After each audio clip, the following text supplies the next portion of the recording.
Hi guys, and welcome to my YouTube channel. Today we are YouTubing in my kitchen, and today's topic is budgeting.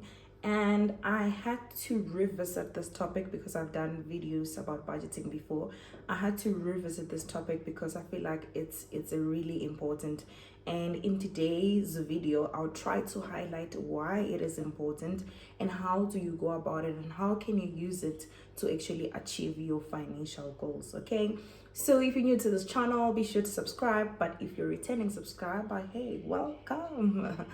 Okay, so I have tea with me. I don't like my tea very hot, so I am probably gonna wait for it to cool down a little bit, and then I will drink as we go. Hope you guys are drinking your teas as well, or water. Stay hydrated. Okay, so I wrote some notes here, and the notes that I wrote was for panel discussion that I was having at church around this topic. So I just thought to take some of the notes that I wrote for that, for this video. Okay, so budgeting is actually like a key in ensuring that your financial household is in order, right? I find that a lot of people who are wondering why their finances are not where they want it to be, it's mostly because of budget. And I do acknowledge that there are people whose income is just not enough to even budget. When you cater for the basics, then you are left with nothing. But for you to understand the capabilities of your income, you need to budget. And it is in budgeting that you actually realize that you are not capitalizing the best of your income's ability.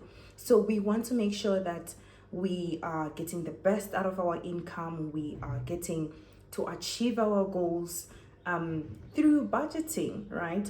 So I want us to understand, how does budgeting fit into our everyday life and how can it change our lives. Personally, I budget every month, and it has helped me a lot with the financial discipline. And that is also one of the important things why you should budget. Because a lot of people do ask me, Zwanda, I don't know why I always eat this money. I don't know why I can't keep up. It's lack of consistency when it comes to budget, right? A lot of people do a lot of procrastination when it comes to budgeting. It's like, yeah, I will do it. Some just write it down and never revisit that. And one of the reasons that I wrote here is that easy accessibility to debt sometimes make you not to budget, because every time you're out of budget, you kind of access your debt to patch your misalignment on your budget. So you know what, people just keep on going. But like I said, guys, we're not maximizing the potential of our income.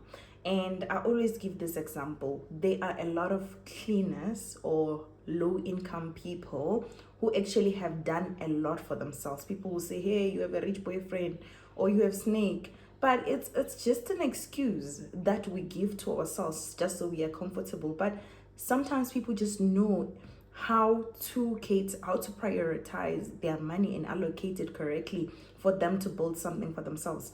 I've heard a lot of people saying, my parents have sent me to school with farming money, low income salary, and it's possible. And I think it starts with budgeting, understanding how much money should go where and how should you go about it.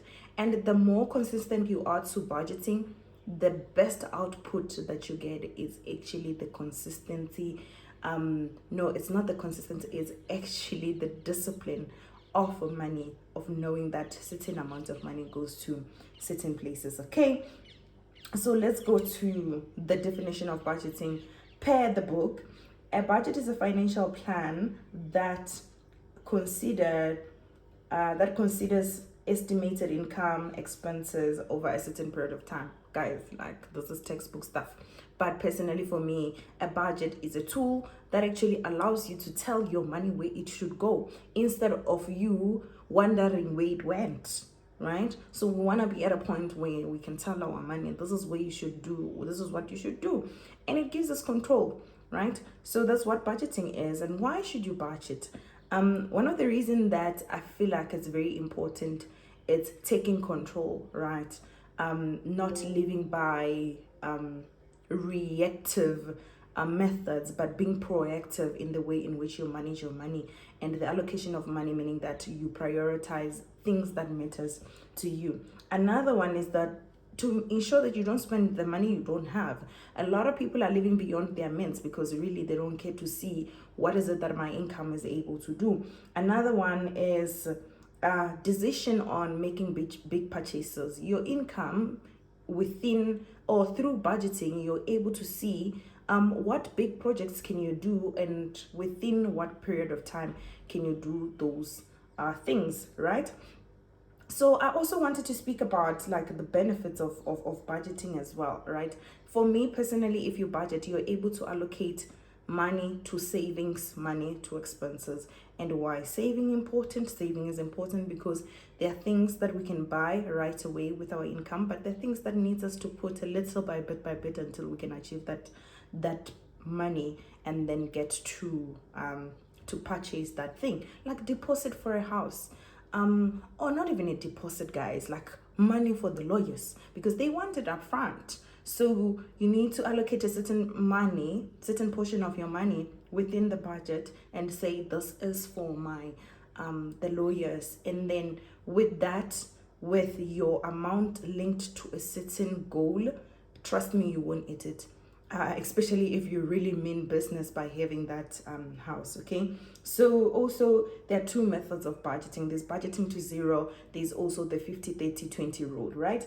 I'll start with the budgeting to zero. Budgeting to zero simply means that every cent that comes into your bank, you actually know where it goes, right? It sounds like, it's crazy. Why should I know every cent, where every cent goes? This is something that I had to do this year because I realized that I spend bits by bits of my money and it ends up being a huge lump sum, and then I keep on wondering, like, where did my money go? Because I only used to cater for the big some kind of purchases, right? But now I'm budgeting to zero, meaning that even for leisure, yes, for just entertainment, I actually write how much I need to spend on that and kind of track it. And the method that helps you with doing that is going through your statements, guys. Like, going through your statements will allow you to have true visibility of your spending habits. And you need to know that for you to know where you need to work on, what you need to work on.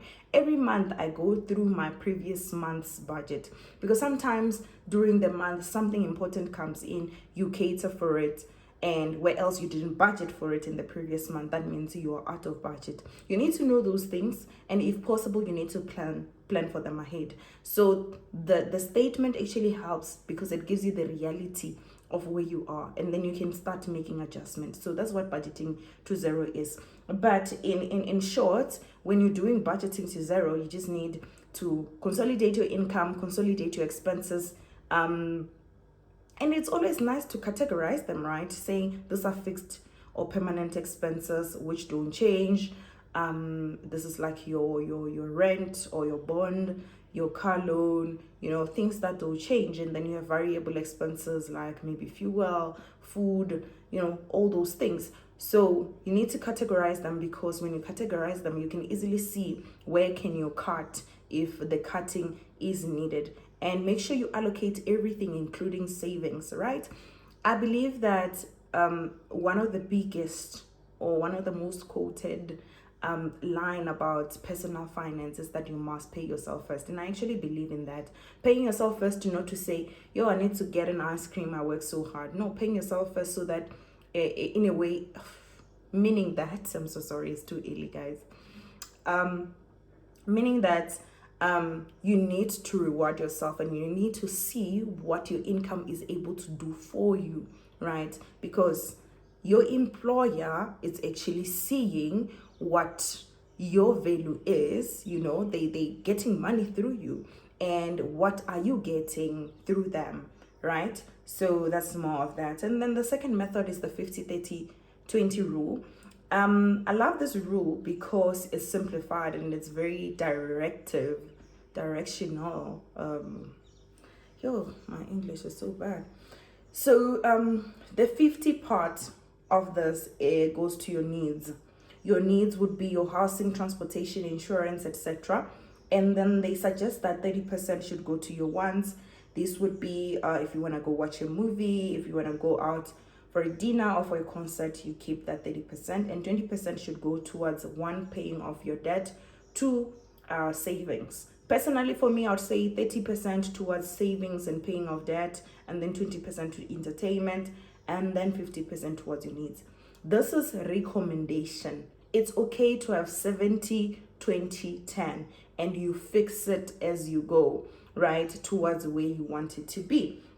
Okay, some of the reasons why people's budget don't work, and I think I wanted to highlight this. I should have spoken about it in the beginning, but I hope you watched until here.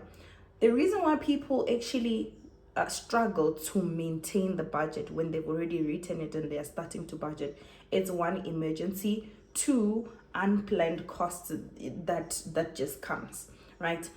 For emergency is when, you know, something that you didn't anticipate happens. Let's say, for an example, for me, I have to quickly drive to Limpopo. You know, that means maybe 3,000 plus of amount that I need to have for me to be able to go to Limpopo and back, right? If I didn't budget for that, that means I need to take it somewhere and I need to, you know, patch it when I come back. Definitely I'm out of budget. So for you to be able to cater for that, you need an emergency fund. How do you build an emergency fund? You build it through putting a certain percentage of your income, small percentage of your income, and putting it away to accumulate. And how do you determine how much you need to save on your emergency fund? You estimate the kind of emergency that if they happen, how much would you need? And then that's the estimated amount, and it varies from persons to persons, right? And then secondly, the one that I spoke about is also spending your money,